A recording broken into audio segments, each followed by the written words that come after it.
Mga kabiday, mamitas tayo ng mga pipino kasi marami na at hindi natin pipitasin.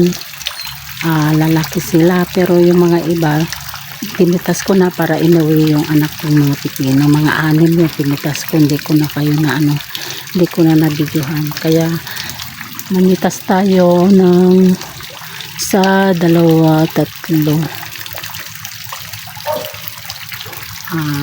para ibigay natin sa mga kapatid. Ayan, umuulan kasi kaya hindi ko kayo lagay ko kayo rito.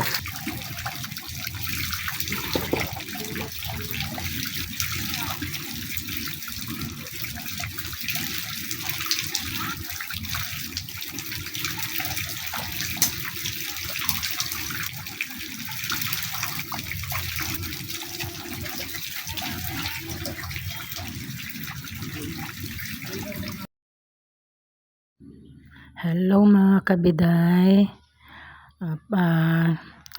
Pasensya na kayo mga kabiday kasi ilang araw na hindi ako nakapag-download kasi nagkasakit ako hanggang ngayon. May sakit pa ako.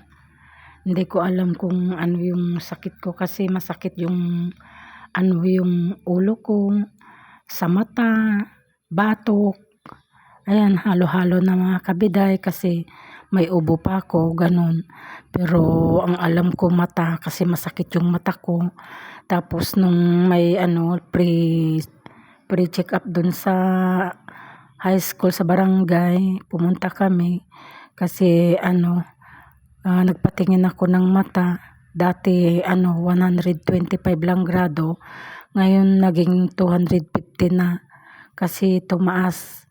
Kaya yan sigurong problema ko, sabi rin ng anak ko. Tapos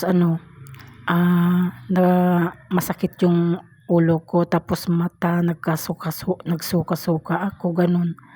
Kaya ang alam ko rin mata kasi yung yung dating binili ko rin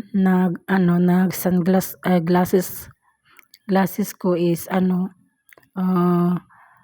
wala na-expire na siguro mga kabiday yung isang binili kong glass ko.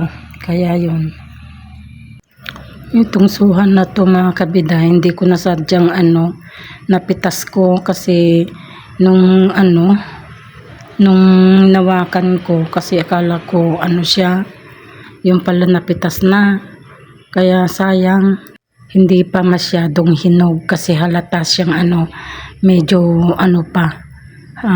hilaw pa. Kasi yung pagka-pink niya hindi pa masyadong pink.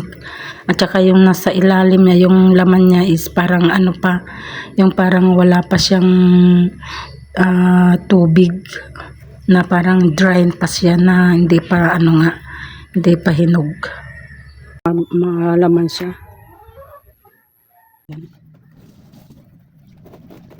Ibalik,